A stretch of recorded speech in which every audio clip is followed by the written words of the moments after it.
ఇండస్ట్రీకి సంబంధించిన కొంతమంది వ్యక్తులు లేకపోతే ఇండస్ట్రీలో అది జరుగుతుంది ఇది జరుగుతుంది నన్ను ఇలా ఇబ్బంది పెట్టారు చాలామంది, మేము ఆ రోజుల్లో నన్ను ఆ డైరెక్టర్ ఇబ్బంది పెట్టాడు, హీరో ఇబ్బంది పెట్టాడు, క్యారెక్టర్ ఆర్టిస్ట్ ఇబ్బంది పెట్టాడు అని చెప్పేసి బాహాటంగా మాట్లాడుతున్న చాలామందిని చూస్తున్నాం మనం. ఇప్పుడు ప్రజెంట్ సిచ్యువేషన్లో ఇండస్ట్రీకి ఆడపిల్లలు రావాలంటే ఇబ్బంది పడుతున్నారన్న లెవెల్లో తయారవుతున్న సందర్భంలో ఉన్నాం ఇప్పుడు మనం.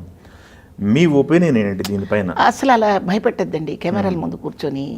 ఇండస్ట్రీ అంతే ఇక్కడ ఏదో పెద్ద తిమింగ ఇబ్బంది పెట్టేస్తారు, నథింగ్, కీచకులు ఉన్నారు, నథింగ్ అండి. సౌందర్య చేయలేదా, సౌందర్య చేయలేదా, ఇంకా చాలా మంది హీరోయిన్స్ ఇందాక మనం మాట్లాడుకున్నాం, అనుష్క గారు చేయలేదా, విజయవాడ అమ్మాయి మన రంభ వాళ్ళందరూ చేయలేదా, ఇంకొక అమ్మాయి ఉంది, అవును రంభే గారు, రమ్మకృష్ణ గారు, చాలా మంది ఉన్నారు. ఎందుకండి అలా మాట్లాడటం కరెక్ట్ కాదు అది. ఓకే, పాలు తాగి రొమ్ము గుద్దిన వ్యవహారాలు నాకు అసలు నచ్చవండి, నచ్చవు. ఓకే, కరెక్ట్ కాదు. అబ్జర్వేషన్లో ఇలాంటి డిస్కషన్ కూడా అవుతుండేది, అసలు ఇబ్బంది పడుతున్నాం మనం అట్లా. ఏమండి, అది మనిషిని బట్టి పరిస్థితులను బట్టి ఉంటాయండి. అందరికీ అలాంటి సందర్భాలు రావండి, అది తప్పది. ఓకే, అందరికీ అలాంటివి ఇవి ఫేస్ అవ్వవండి. ఓకే, ఇప్పుడు నేను మీ దగ్గర కూర్చొని నేను కప్పిపుచ్చి మసిబూసి మారేడుగా చేయాల్సిన అవసరం నాకైతే లేదు, లేదు. నేను ఎలా ఉంటే మీరు ఎలా ఉంటారు, మీరు ఎలా ఉంటే నేను అలా ఉంటాను, దట్స్ ఇట్. మనిషిని బట్టే ఉంటుందంట, మనిషి సందర్భం అంతే. ఓకే, ఇప్పుడు నా చేతిలో నుంచి ఏదైనా వస్తువు కింద పడిపోయింది అనుకోండి, అది అశుద్ధంలో పడిపోయింది, ఆ వస్తువు నాకు కావాలంటే అశుద్ధంలోనే తీసుకోవాల్సిందే, కడగాల్సిందే. లిమిట్ పోయింది అనుకుంటే వదిలేస్తాం. అలాగే మనకు వచ్చిన అవకాశాన్ని కూడా అలా వదిలేశారనుకోండి, ఏది మన వెంట పడదండి. ఓకే, నేను ఈ విషయంలో మాత్రం ఎన్ని ఛానల్స్లో చెప్పినా, ఎన్ని ఇంటర్వ్యూస్లో చెప్పినా, ఇప్పుడు నేను 8-10 ఏళ్ల నుంచి నేను సినిమాకి దూరంగా ఉన్నా కూడా నా అమ్మని నేను ఎలాగ గౌరవంగా కాపాడుకుంటానో, నా ఇండస్ట్రీ పట్ల కూడా నాకు ఇప్పటి వరకు నన్ను మంచి బాటలో నడిపించిన నా ఇండస్ట్రీ పట్ల అదే కృతజ్ఞతాభావం, అదే ప్రేమతో ఉంటానండి నేను. అంతేగాని ఒక గ్యాప్ వచ్చింది కదా అని అది మంచిది కదా నేను అది అట్లా ఉండనండి నేను, అది కరెక్ట్ కాదండి. కారణం ఏంటంటే ఇక్కడ ఉన్నవాళ్ళు చిన్నవాళ్ళు కాదండి, లెజెండ్స్ ఉన్నారు. రామారావు గారు, నాగేశ్వరరావు గారు, సావిత్రి గారు, కన్నాంబ గారు, బి సరోజాదేవి గారు, అంజలీదేవి గారు, వాణిశ్రీ గారు, ఐకాన్. ఎప్పటికీ నా అసలు ఆవిడైతే నా కళల రాణి. అసలు వాళ్ళిద్దరి సినిమాలు చూడకుండా నేను నిద్రపోను, వాళ్ళిద్దరి వాయిస్ వినకుండా నేను నిద్ర లేవను. అదొక అడిక్షన్ నేను. ఓకే, వాళ్ళ ఫేసులు చూడకపోతే నాకు అసలు రోజు గడవదు. ఏంటి ఎట్లా ఏమి అట్రాక్ట్ చేసింది మీకు అలా వాళ్ళలో? అట్రాక్ట్ చేయటం ఏంటండి, రెండు కళ్ళు చూసే ప్రేక్షకుడికి. కుడి కన్ను మంచిదా, ఎడం కన్ను మంచిదా అంటే చెప్పలేని పరిస్థితుల్లో ఎలా ఉంటారో, వాణిశ్రీ గారు గొప్ప, సావిత్రి గారు గొప్ప అంటే ఎవరు చెప్పలేరు. కలిసిన సందర్భాలు కలిసిన అవకాశం వచ్చిందా వాళ్ళని? కలిశానండి. నా చిన్నప్పుడు నా 11వ ఏటలో సావిత్రి గారిని చూశాను. Okay, okay.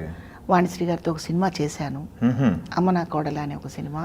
ఓకే, అందులో ఆలీ గారి మదర్ నా క్యారెక్టరు, వినోద్ కుమార్ గారి క్యారెక్టర్ మదర్ క్యారెక్టర్ మేడం చేశారు. వాణిశ్రీ గారు చెప్పారా మీరంటే ఇష్టం, మీ సినిమాలు చూస్తాను?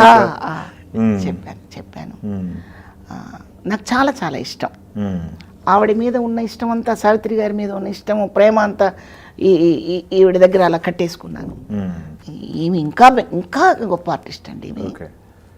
మనం సావిత్రి గారిని చెప్పుకుంటాం కానీ వాణిశ్రీ గారు ఇంకా గొప్ప ఆర్టిస్ట్ అండి. ఎందుకంటే వేరియేషన్స్ ఎక్కువ ఉన్నాయి క్యారెక్టర్స్లో. పర్సనల్ వ్యక్తిత్వం కానివ్వండి, చాలా బ్రాడ్ మైండ్ ఆవిడది. చాలా విషయాలు తెలుసు, చాలా మంచి అవగాహన ఉన్న వ్యక్తి ఆవిడ. నాకు ఇష్టం. వీళ్ళందరూ ఇంత కాంక్రీట్గా మనకు ఒక అద్భుతమైన ప్యాలెస్ కట్టిస్తే, ఈ ప్యాలెస్లో ఎలకలు దూరతాయి, బొద్దింకలు దూరతాయి, పందికులు దూరతాయి, ప్యాలెస్ అందం పోదు. అది నేను చెప్పేది. ఇప్పుడు చార్మినార్కి వెళ్తాం కదా, చార్మినార్ విలువ ఎప్పటికీ ఉంటుంది. దాని పక్కన బొద్దింకలు, చీమలు, బల్లులు, ఎలకలు తిరుగుతుంటాయి. చార్మినార్ విలువ ఏమన్నా పోతుందా? అలా కాకూడదు. ఎవరైనా మీడియా ముందుకు వచ్చి చెప్పేటప్పుడు ఈ సినిమా తల్లి గురించి, మన అమ్మ గురించి ఎలా మాట్లాడతారో అలా మాట్లాడండి. అంతేగాని కన్నీళ్లు పెట్టుకుంటూ, ఎక్కిళ్ళు పెట్టుకుంటూ, ఇక్కడ ఏదో దగా పడ్డాము, దగా చేసేవాళ్ళు ఉంటారు అలా చెప్పద్దు దయచేసి. ఎందుకంటే ప్రతి మనిషిలోనూ ఒక ఆర్టిస్ట్ ఉంటాడు. వాడు వెనక్కి వెళ్ళిపోతాడు భయపడిపోయి, వామ్మో అక్కడికి వెళ్తే మనల్ని తిమింగ్లాలు మింగుతాయేమో అని భయపడతారు. వద్దు. ఓకే. లయ మన విజయవాడ అమ్మాయి, అవును. రంభ మన విజయవాడ అమ్మాయి, తెలుగు వాళ్ళు చాలా మంది ఉన్నారు. ఎంతమంది ఉన్నారండి, ఎంతమంది మంచి ఆర్టిస్టులు ఉన్నారు, అవును. ఇంకా ఉంటారు, వస్తారు. అవును. వెల్కమ్ చెప్పండి. వెల్కమ్ చెప్పేలాగా నా ఏజ్ వాళ్ళు ధైర్యం చెప్పాలి. ఓకే. అమ్మో అక్కడ భూతాలు ఉంటాయమ్మా అని పెట్టకూడదు. ఓకే. వద్దు. ఓకే. మనం ఎలా ఉంటే ఇండస్ట్రీ అలా ఉంటుంది. ఓకే. ఇక్కడ కీచకులు వాళ్ళు ఎవరు లేరు. ఓకే. వాళ్ళ పని మీద కాన్సన్ట్రేషన్ ఉంటుంది. వాళ్ళ పని మీద కాన్సన్ట్రేషన్ ఉండబట్టే ఒక బాహుబలికి సంబంధించిన డైరెక్టరు, ప్రొడ్యూసరు, ఆర్టిస్టులు ఆ స్థితికి అవును. ఎదిగారు. వాళ్ళకి ఇవన్నీ ఆఫ్టర్ థింగ్స్, అవును. నథింగ్. ఎస్. మనం దాని గురించి అసలు మాట్లాడుకోకూడదు, వినకూడదు.